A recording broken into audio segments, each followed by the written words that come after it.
Lá vamos nós, né? 2 de fevereiro. Sabe vocês que eu tenho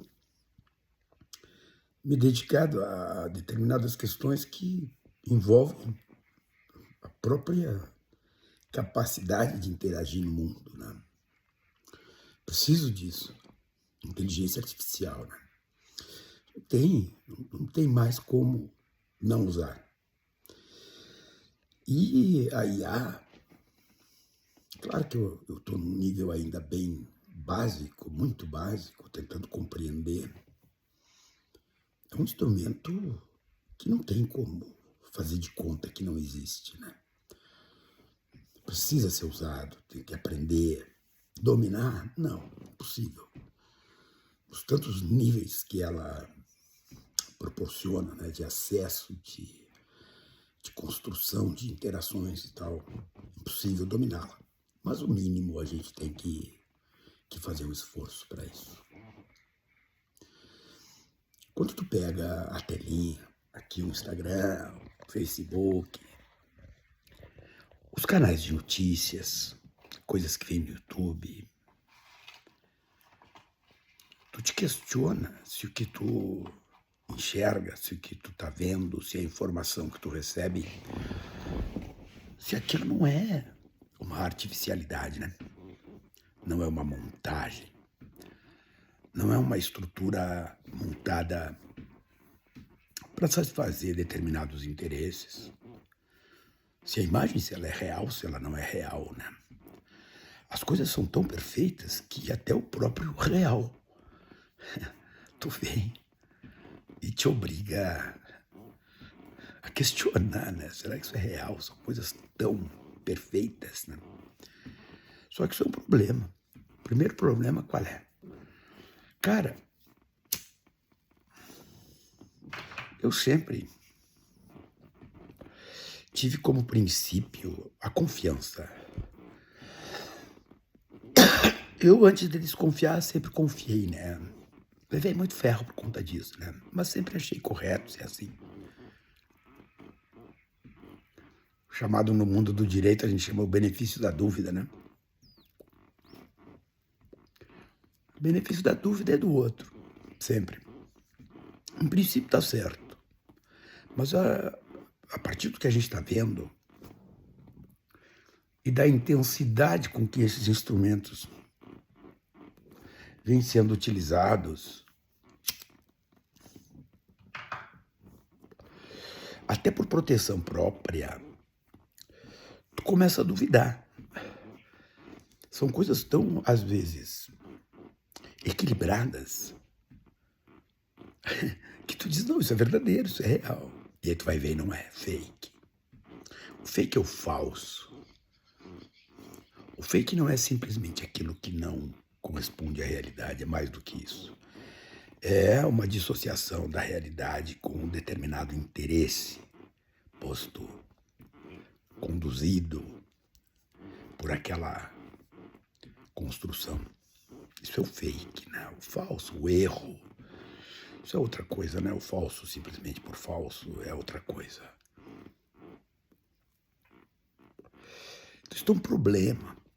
E é um problema de ordem até existencial.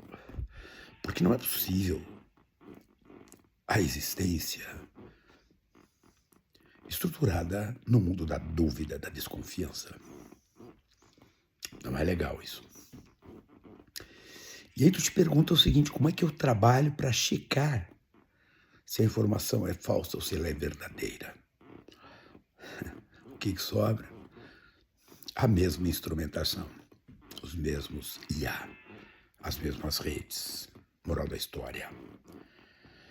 Assim como eu tenho saudade do mundo conservador no mundo da política, ou seja, do liberal democrático no mundo da política, passo a ter saudade da grande mídia, da velha mídia, a mídia de papel, aquela que eu sei que tem um jornalista, que tem alguém com uma determinada história, com uma cara, com um CPF, que eu possa checar determinadas estruturações. Mas a tal de grande mídia também começa a enfrentar este tipo de problemas.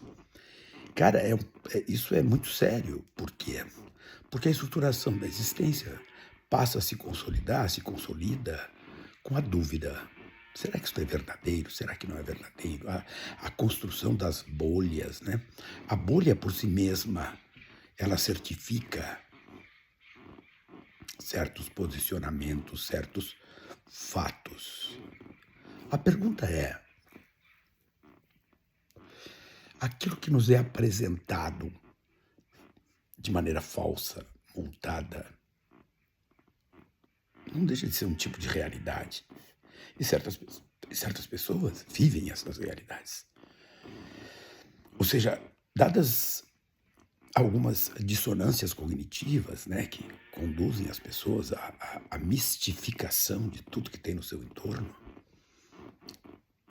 elas passam a viver essas falsidades. É complicado esse negócio, né? Então, o período é meio assim, né? Eu sou um cara, por exemplo, que sempre procurei não ceder ao meu desejo, à minha vontade, né? Eu sempre procurei também racionalizar aquele mundo, o mundo do sentimento, aquela particularidade imanente, né? Quero, tô com vontade, puta, acho que vou gostar, né? Mas a racionalidade diz, não vai por aí porque tu vai te ferrar. Eu sempre fui um cara meio assim. Então tem certas coisas que a gente vê, né, que tu cai nesse mundo, né, na tua sensibilidade pessoal. Não, mas é isso aí mesmo, esse cara é isso, aquele cara é aquilo, esta estruturação tem esta ou aquela conotação, e a tendência é viver isso. Mas eu, como tenho essa característica, né, de tentar racionalizar, tu acaba entrando num certo paradoxo, né? Isso é complicado. Por quê? Porque eu penso que esses instrumentos, eles vêm sim para melhorar a humanidade. Mas o problema não é o instrumento que vem para melhorar a humanidade, é a própria humanidade. Agora, por exemplo, vou dar um exemplo para vocês aqui, um fato. Essa barbaridade que aconteceu com a morte, né? Aqueles bárbaros que mataram aquele cachorro lá em Santa Catarina, Orelha, né? Os movimentos ontem eram movimentos por justiça, né? Por justiça. Eu acho que a bandeira está errada. O movimento deveria ser por humanidade, né? Nós precisamos das pessoas mais humanas, mais sensíveis, menos brutas, menos bárbaras. Seria um movimento por humanidade. Mas a coisa se espalhou de tal maneira, corretamente, que se quer justiça, né? Semana passada eu publiquei um troço. O caso Brumadinho, né, que matou aquele monte de gente, né? 7 anos. E recém agora vão escutar a primeira testemunha, né? Isso sim, isso seria um movimento por justiça. Por justiça. Porque são pessoas que foram mortas, né? Agora, quando se pega um animal, que de animal, nós que temos vários animais, sabemos que são melhores do que muitos humanos, e fazem aquela atrocidade que fizeram, nós esquecemos de que nós, humanos, somos o problema, não o aparato de justiça. Então, os movimentos que se desenvolveram pelo Brasil inteiro por humanidade. Queremos humanidade. Transfere isso para os Estados Unidos na questão do ICE, né, da imigração. Queremos humanidade, não barbárie. Então, o período é um período complicado de construções pessoais, né? Já disse isso para vocês, eu vou uma fase da minha vida que é uma fase de escolhas, né? Uma fase em que eu estou me reposicionando numa série de questões pessoais, sentimentais, profissionais, artísticas, etc. E quando eu olho esse mundão na minha volta, e quando eu vejo pessoas na minha volta, né, esses questionamentos todos vêm. Isto é ruim, questionar-se, ver o mundo que está se montando apesar de mim mesmo. Isso é bom. Não tenho dúvida que nós todos deveríamos, em alguma medida, produzir essas reflexões, dividi-las e ver como é que nós vamos passar por este mundão que, acreditem, não vai abrir mão dessa instrumentação toda que veio, que foi concebida para melhorar a humanidade, mas em função da própria humanidade, está trazendo problemas. Pensemos.